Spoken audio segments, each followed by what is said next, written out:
इस वीडियो में हम रैंकिंग फैक्टर्स को मज़ीद डिटेल में देखेंगे कि किस किस तरह के रैंकिंग फैक्टर्स हैं। असल में रैंकिंग फैक्टर्स को मुख्तलिफ कैटेगरी में डिवाइड किया जाता है। उन कैटेगरी में एक कैटेगरी है ऑन पेज रैंकिंग फैक्टर्स, या उसको ऑन पेज एसईओ ऑप्टिमाइजेशन भी कह सकते हैं। एक कैटेगरी है ऑफ पेज ऑप्टिमाइजेशन, या उसको ऑफ पेज रैंकिंग फैक्टर्स भी आप कह सकते हैं।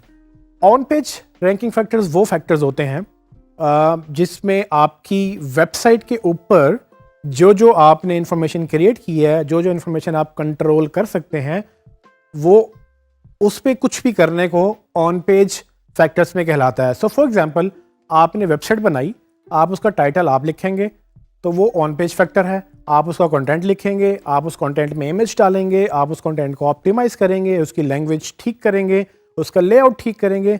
ये सारे के सारे फैक्टर्स जो हैं ये ऑन पेज फैक्टर्स कहलाते हैं, क्योंकि ये आप अपनी वेबसाइट के ऊपर करते हैं। सो गूगल ऑन पेज फैक्टर्स को देखता है, लेकिन गूगल फिर ऑफ पेज फैक्टर्स को देखता है।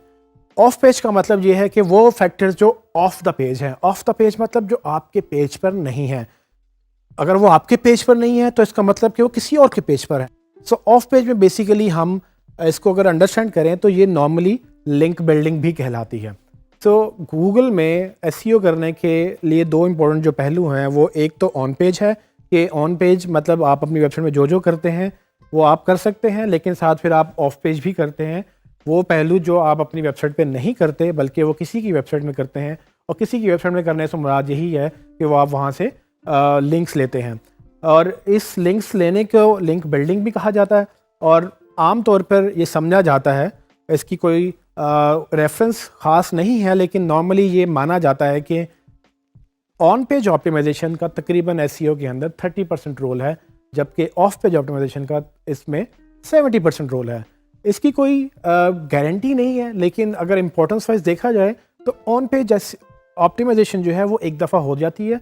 फॉर एग्जांपल, आपने एक दफ़ा पेज बनाया, उस पेज को आपने टाइटल भी लिख लिया, उसके ऊपर हेडिंग्स भी दे दी, उसका कंटेंट भी लिख लिया। जब सब कुछ कर लिया, वो एक दफ़ा लिखा गया, उसके बाद आप उसको छोड़ देते हैं। लेकिन अब आपने इसको प्रमोट करना है तो आप क्या करेंगे? आप हर रोज़, हर महीने, हर हफ्ते आप इसको दूसरी वेबसाइट्स पे जाकर, जहाँ पर लोग बात कर रहे हैं कि भाई हमें ये इन्फॉर्मेशन चाहिए, आप वहाँ पर अपना लिंक देते हैं कि भाई ये आपको इन्फॉर्मेशन चाहिए, ये मैंने इन्फॉर्मेशन लिखी हुई है, आप यहाँ से कनेक्ट कर सकते हैं।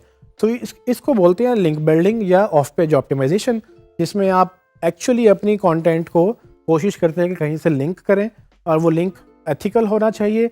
उस पर ये है कि अगर कोई इन्फॉर्मेशन मांग रहा है तो आप उसको लिंक दे दें, वो क्लिक करेगा, आपकी वेबसाइट पे आएगा, ट्रैफिक भी आएगी। लेकिन जब गूगल उस वेबसाइट को क्रॉल करेगा तो वो आपकी वेबसाइट पे भी आएगा। जैसे कि हमने बिहेवियर स्टडी किया कि गूगल कैसे वेबसाइट टू वेबसाइट या लिंक टू लिंक क्रॉल करता है इन्फॉर्मेशन को। इन दो कैटेगरीज के अलावा एक तीसरी कैटेगरी जो बड़ी तेज़ी से आम हो रही है एसईओ के अंदर, वो टेक्निकल एसईओ के नाम से कहलाई जाती है। टेक्निकल एसईओ में बेसिकली क्या होता है कि टेक्निकल फैक्टर्स जो नॉर्मली आम मार्केटर नहीं कंट्रोल कर सकते, जिसके लिए डेवलपमेंट की ज़रूरत होती है या डेवलपर की ज़रूरत होती है, जिसके लिए सर्वर साइड पे या दूसरी चीज़ें जहाँ टेक्निकल इंफॉर्मेशन इन्वॉल्व हो जाती है, उसको टेक्निकल एसईओ का नाम दिया जाता है। उसमें कुछ पहलू हैं, फॉर एग्जांपल कि आपको वेबसाइट की स्पीड बेहतर करनी है, तो ये टेक्निकल मैटर है। आप जितना मर्जी अच्छा कंटेंट लिख लें, अगर आपकी वेबसाइट लोड ही नहीं हो रही, अगर उसका सर्वर किसी दूसरे मुल्क में है, अगर उसकी आईपी किसी दूसरे मुल्क में है, अगर उसके ऊपर एसएसएल सर्टिफिकेट नहीं लगा हुआ, ये सारी चीज़ें टेक्निकल बुनियादों पे हैंडल की जाती हैं। और नॉर्मली एसईओ में बहुत सारी चीज़ें डेवलपर के ऊपर भी डिपेंड कर रही होती हैं। सो उन चीज़ों को नॉर्मली अगर हम कैटेगराइज करें तो वो टेक्निकल एसईओ कहलाती है। So technical SEO plus on page optimisation plus off page optimisation, ये तीनों का मजमुआ मिलाकर बेसिकली एक अच्छी एसईओ स्ट्रैटेजी बनती है, जिसके तहत आप अपनी वेबसाइट को ऑप्टिमाइज़ करते हैं और उसको कोशिश करते हैं कि वो रैंक करे।